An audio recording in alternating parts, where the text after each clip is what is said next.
So good morning mga kiyaba, and for today's video magluluto po ako ng paesa dahil uso po ngayon ng mga trangkaso.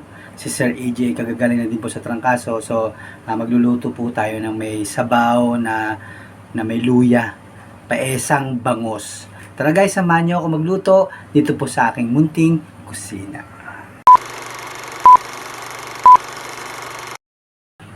So ayun na nga guys, kumukulo na yung ating paesa.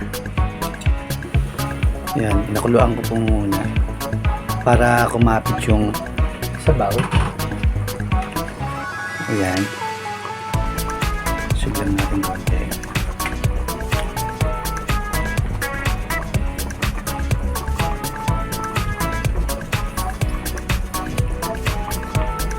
Ano po ang ating paesang paesang bangos.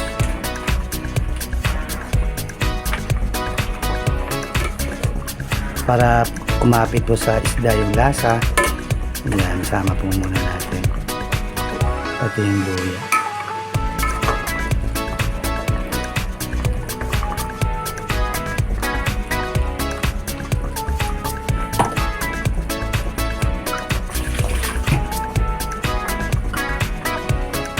Kaya habang inaanaan pa natin yung pa natin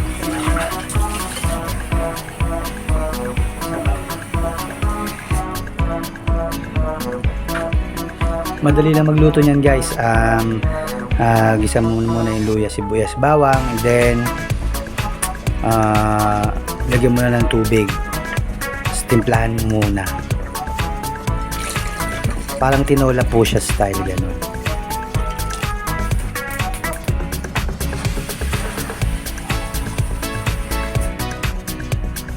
Meron tayong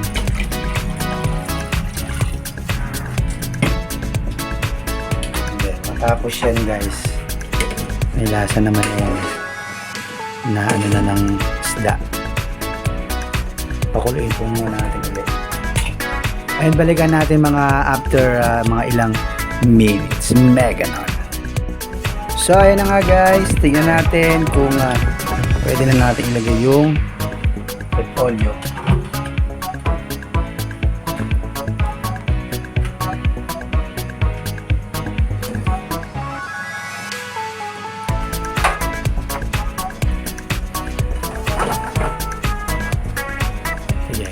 Yung repolyo.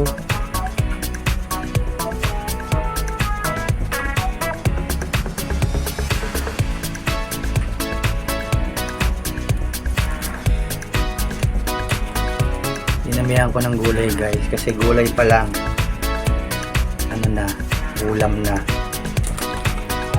Isang buong bangos, tapos isang buong repolyo ating ilalagay.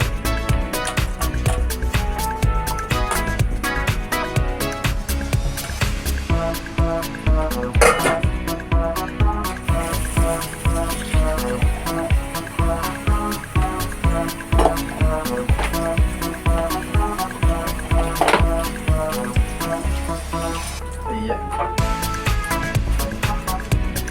Tapos pakuluin uli natin para ma-steam yung ating gulay. Hindi na natin haluin.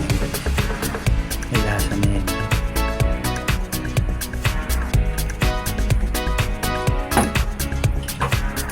Uli natin.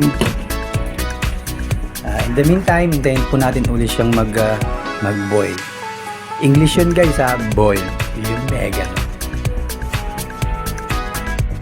So ayan na nga guys, lagyan na natin ng last na ating ilalagay na ingredient ng ating paesang bangos.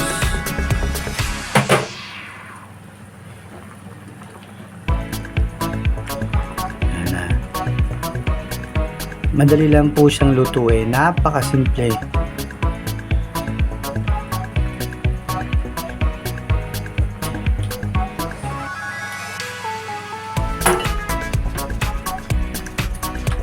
Next natin guys ang mga pechay.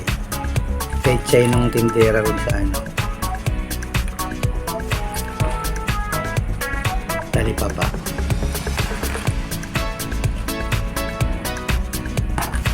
Madaming pechay din guys. Sabi ko nga sa inyo guys, gulay pa lang, ulam na.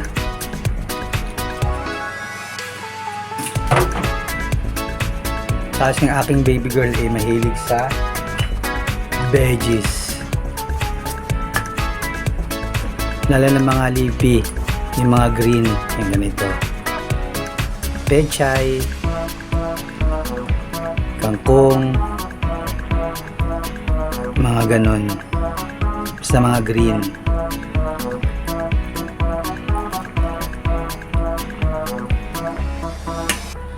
Yan guys, pag kulo nito, konting kulo na lang, finish na. Ganoon kasimple ang ating paesang bangus ni Yeba. May ganon.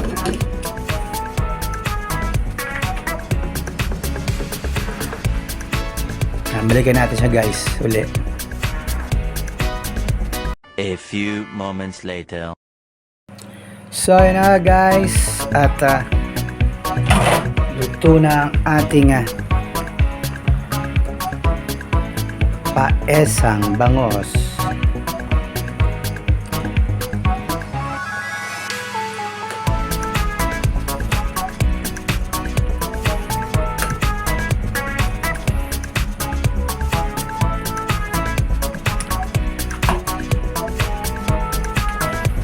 So ayan guys, sana may natutunan kayong menu ngayon kay Yebang AJ. Napakasimpleng lutuing paesa, simpleng sahog lang, ulam na. Gulay pa lang guys, ulam na. So guys, thank you so much. Maraming thank you sa subaybay sa mga menu ni Yeba at sa mga darating pang mga content na gagawin ko po. Yan, magandang araw po sa inyong lahat mga kayeba. And God bless us all. Thank you! So yun na guys, tapos ko nang lutuin ang paesang bangus ni Yeba sa ating menu for the day.